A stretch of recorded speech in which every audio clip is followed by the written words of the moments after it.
Shalom Bapak Ibu yang saya kasihi, senang kembali hari ini saya bisa menyapa Anda.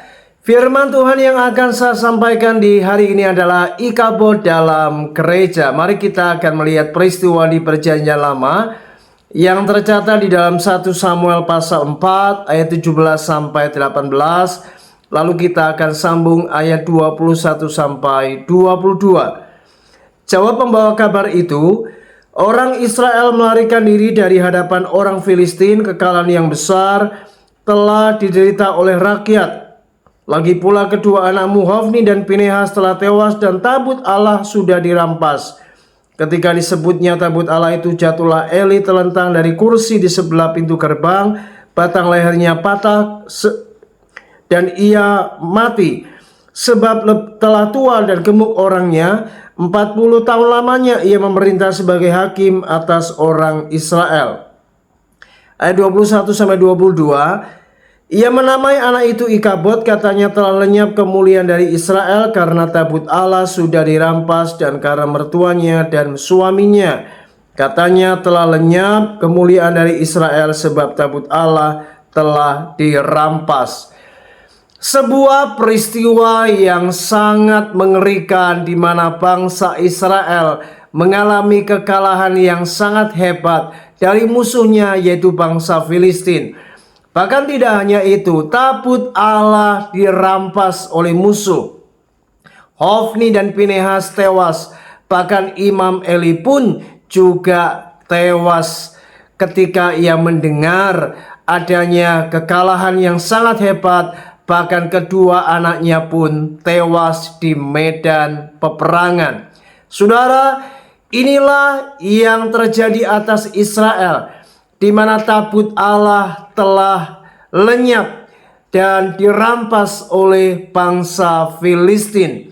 Dan itu artinya mereka tidak mengalami penyertaan Tuhan dan kemuliaan Allah telah hilang. Ingat saudara, tabut Allah adalah lambang di mana kehadiran Allah di tengah umatnya, dan mereka sedang mengalami apa yang namanya Ikabod. Mengapa demikian? Ikabod artinya tidak adanya kemuliaan, tidak ada lagi apa yang namanya hadirat Allah. Dan betapa sangat berbahaya jikalau hal ini terjadi bukan saja di Perjanjian Lama, tetapi terjadi di era sekarang ini, di mana di dalam gereja juga bisa terjadi apa yang namanya Ikabod. Nah, mengapa Ikabod itu terjadi? Karena adanya dosa.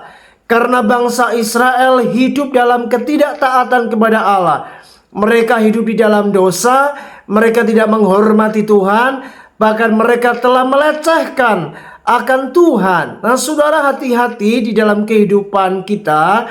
Kalau di dalam gereja Tuhan tidak adanya rasa hormat kepada Allah, tidak adanya kehidupan yang benar, dan ada dosa di dalam kehidupan para pemimpin umat Tuhan, pelayan Tuhan, maka ini bisa mengakibatkan adanya kemuliaan Allah hilang. Dan kalau Ikabod dalam gereja, itu artinya di dalam gereja itu sudah tidak ada lagi apa yang namanya kemuliaan Allah. Gereja yang tidak ada kemuliaan Allah ditandai dengan adanya, di mana di dalam gereja tidak adanya hadirat Allah. Ibadah terasa kering, tidak adanya lawatan roh Allah. Bahkan gereja mengalami kekeringan rohani. Umat Allah mengalami pemberontakan, di mana mereka tidak adanya tunduk kepada otoritas. Mereka menjadi jemaat yang kemudian tidak unity.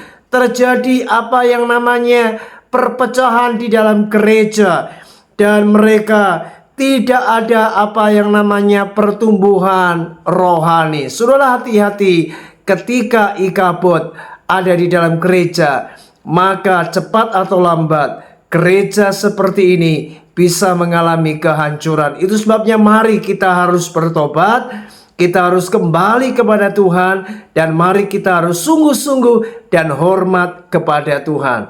Tuhan Yesus memberkati. Puji Tuhan. Shalom.